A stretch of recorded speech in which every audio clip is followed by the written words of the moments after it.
शांति। आज 10 फरवरी 2026 बाबा के महावाक्य। मीठे बच्चे, खुदा तुम्हारा दोस्त है, रावण दुश्मन है, इसलिए तुम खुदा को प्यार करते और रावण को जलाते हो। मीठे बच्चे, खुदा तुम्हारा दोस्त है, रावण दुश्मन है, इसलिए तुम खुदा को प्यार करते और रावण को जलाते हो।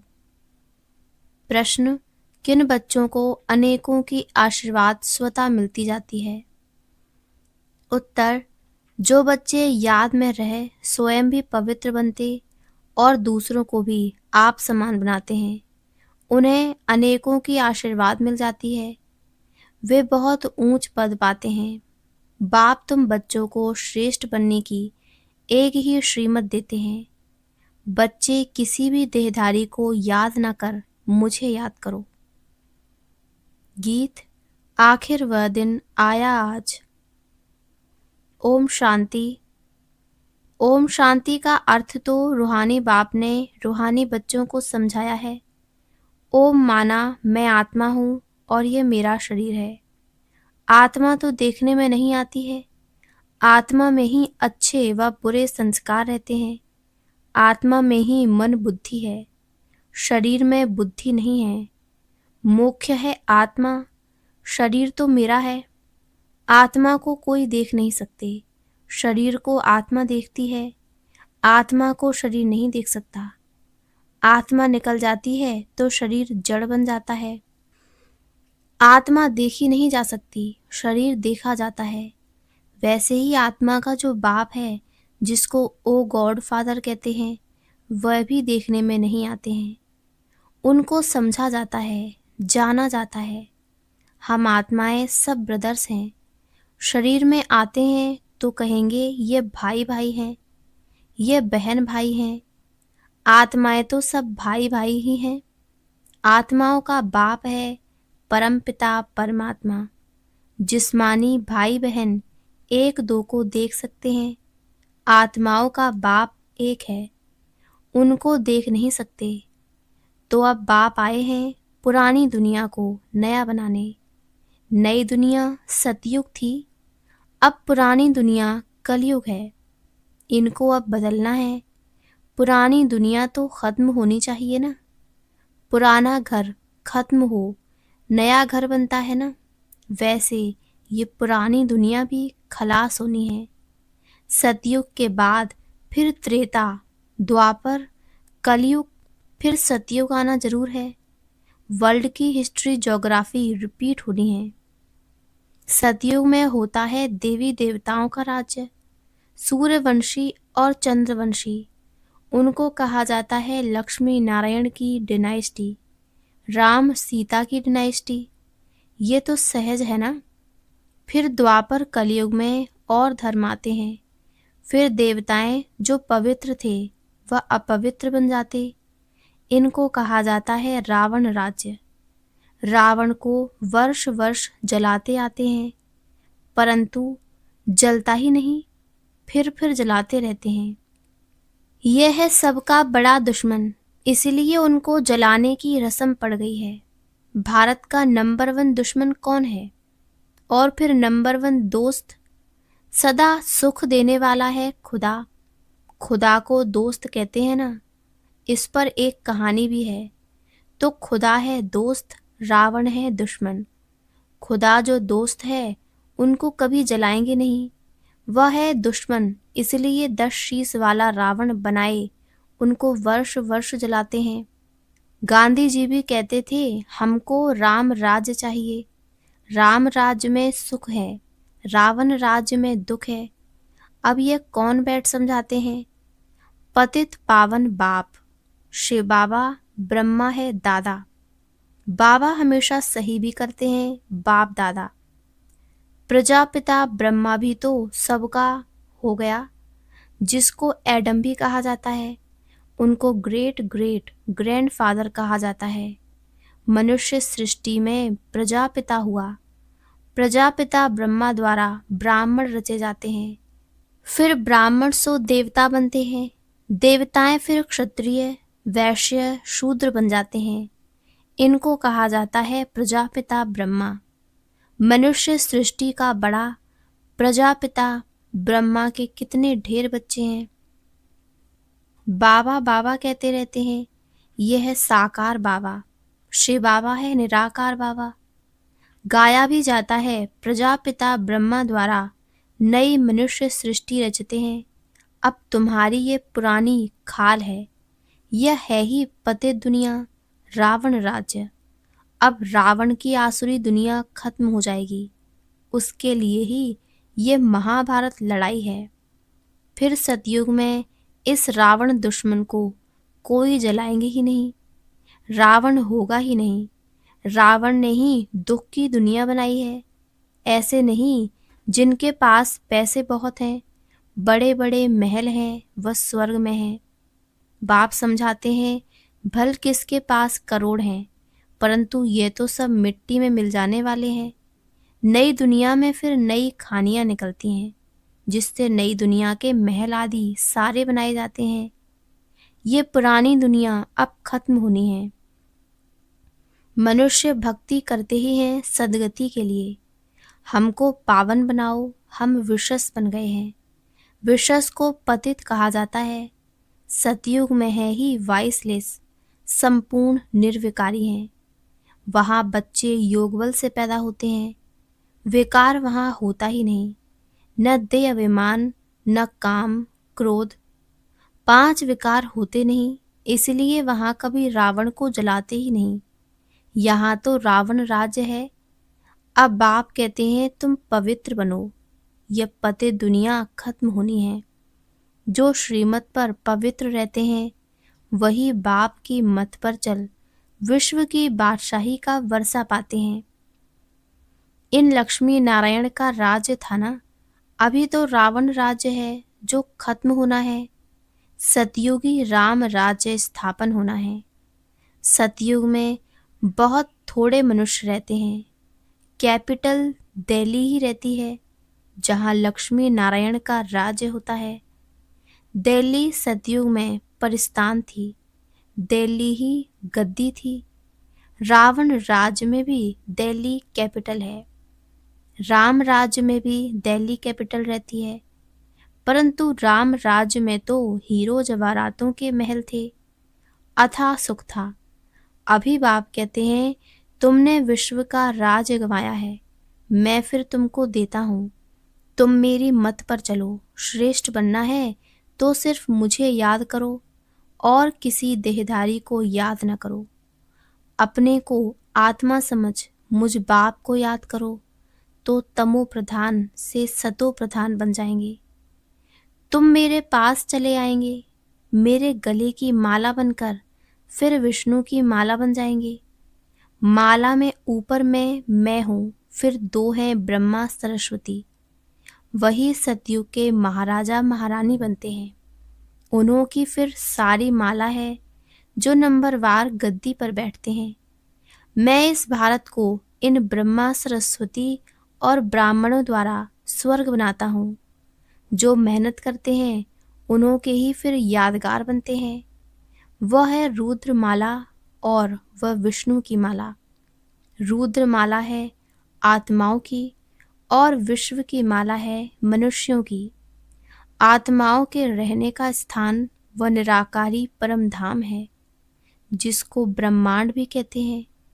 आत्मा कोई अंडे मिसल नहीं है, आत्मा तो बिंदी मिसल है। हम सब आत्माएं वहाँ स्वीट होम में रहने वाली हैं। बाप के साथ हम आत्माएं रहती हैं। वह है मुक्ति धाम। मनुष्य सब चाहते हैं मुक्ति धाम में जाएं, परंतु वापस कोई एक भी जा नहीं सकते। सबको पाठ में आना ही है। तब तक बाप तुमको तैयार कराते रहते हैं। तुम तैयार हो जाएंगे तो फिर जो भी आत्माएं हैं वह सब आ जाएंगी। फिर खलास, तुम जाकर नई दुनिया में राज्य करेंगे। फिर नंबरवार चक्र चलेगा। गीत में सुना ना, आखिर वह दिन आया आज। तुम जानते हो जो भारतवासी अब नरकवासी हैं वह फिर स्वर्गवासी बनेंगे। बाकी सब आत्माएं शांति धाम में चली जाएंगी। समझाना बहुत थोड़ा है। अल्फ बाबा बे बादशाही, अल्फ को बादशाही मिल जाती है। अभी बाप कहते हैं मैं वही राज फिर से स्थापन करता हूँ। तुम 84 जन्म भोग अब पतित बन गए हो। पतित बनाया है रावण ने, फिर पावन कौन बनाते हैं? भगवान, जिसको पतित पावन कहते हैं। तुम कैसे पतित से पावन, पावन से पतित बनते हो?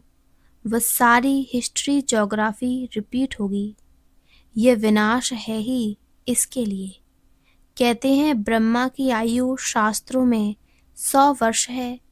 ये जो ब्रह्मा है जिसमें बाप बैठ वर्षा दिलाते हैं, उनका भी शरीर छूट जाएगा। आत्माओं को बैठ आत्माओं का जो बाप है वह समझाते हैं। मनुष्य मनुष्य को पावन बना न सकें।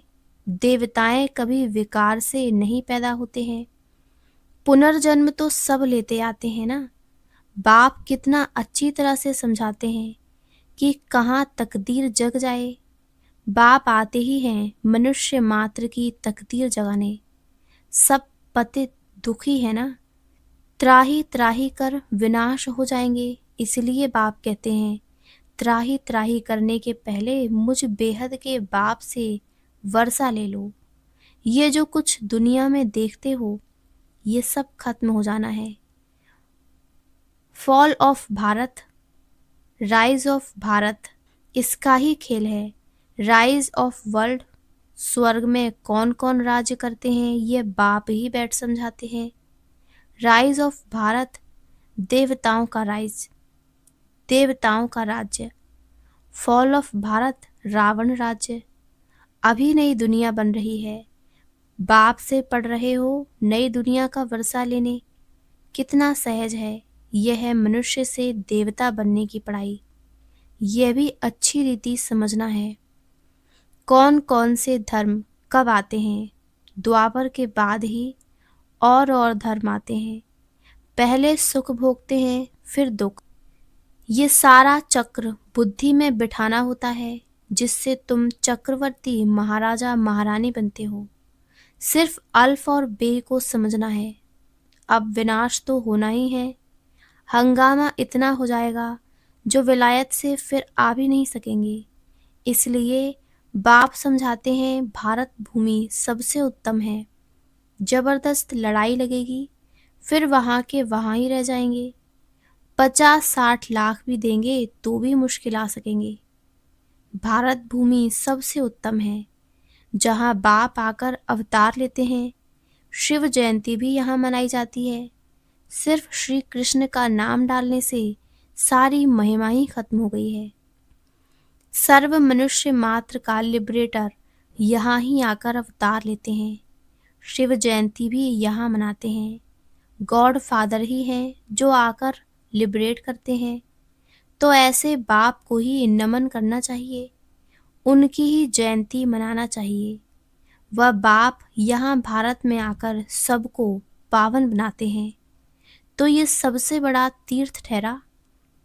सबको दुर्गति से छुड़ाए सदगति देते हैं। यह ड्रामा बना हुआ है। अभी तुम आत्माएं जानती हो, हमारा बाबा हमको इस शरीर द्वारा ये राज समझा रहे हैं। हम आत्मा इस शरीर द्वारा सुनती हैं। आत्माभिमानी बनना है। अपने को आत्मा समझ बाप को याद करो तो कट निकलती जाएगी और प्योर बन तुम बाप के पास आ जाएंगे। जितना याद करेंगे उतना पवित्र बनेंगे। औरों को भी आप समान बनाएंगे तो बहुतों की आशीर्वाद मिलेगी। ऊंच पद पा लेंगे। इसलिए गाया जाता है सेकंड में जीवन मुक्ति। अच्छा, मीठे मीठे सिकी लदे बच्चों प्रति मात पिता बाप दादा का याद प्यार और गुड मॉर्निंग। रूहानी बाप की रूहानी बच्चों को नमस्ते। धारणा के लिए मुख्य सार। पहला, श्रीमत पर पवित्र बन हर कदम बाप की मत पर चल विश्व की बादशाही लेनी है। बाप के समान दुख हरता सुख करता बनना है। दूसरा, मनुष्य से देवता बनने की ये पढ़ाई सदा पढ़ते रहना है। सबको आप समान बनाने की सेवा करके आशीर्वाद प्राप्त करनी है। वरदान, कल्याण की वृत्ति और शुभ चिंतक भाव द्वारा विश्व कल्याण के निमित्त बनने वाले तीव्र पुरुषार्थी भव। कल्याण की वृत्ति और शुभ चिंतक भाव द्वारा विश्व कल्याण के निमित्त बनने वाले तीव्र पुरुषार्थी भव। तीव्र पुरुषार्थी वह हैं जो सभी के प्रति कल्याण की वृत्ति और शुभचिंतक भाव रखे। भल कोई बार बार गिराने की कोशिश करे, मन को डगमग करे, विघ्न रूप बने, फिर भी आपका उसके प्रति सदा शुभ चिंतक का अडोल भाव हो। बात के कारण भाव न बदले। हर परिस्थिति में वृत्ति और भाव यथार्थ हो तो आपके ऊपर उसका प्रभाव नहीं पड़ेगा। फिर कोई भी व्यर्थ बातें देखने में ही नहीं आएंगी। टाइम बच जाएगा। यही है विश्व कल्याणकारी स्टेज। स्लोगन, संतुष्टता जीवन का श्रृंगार है, इसलिए संतुष्ट मणि बन संतुष्ट रहो और सर्व को संतुष्ट करो। अव्यक्त इशारे, एकता और विश्वास की विशेषता द्वारा सफलता संपन्न बनो। एकमत अर्थात एकता का वातावरण बनाने के लिए समाने की शक्ति धारण करो। भिन्नता को समाओ, हर एक की विशेषताओं को देखो, कमियों को तो बिल्कुल देखना ही नहीं है। जैसे चंद्रमा अथवा सूर्य को ग्रहण लगता है तो कहते हैं कि देखना नहीं चाहिए, नहीं तो ग्रहचारी बैठ जाएगी। तो किसकी कमी भी ग्रहण है, उसे कभी नहीं देखो। अच्छा, ओम शांति, ओम शांति, ओम शांति।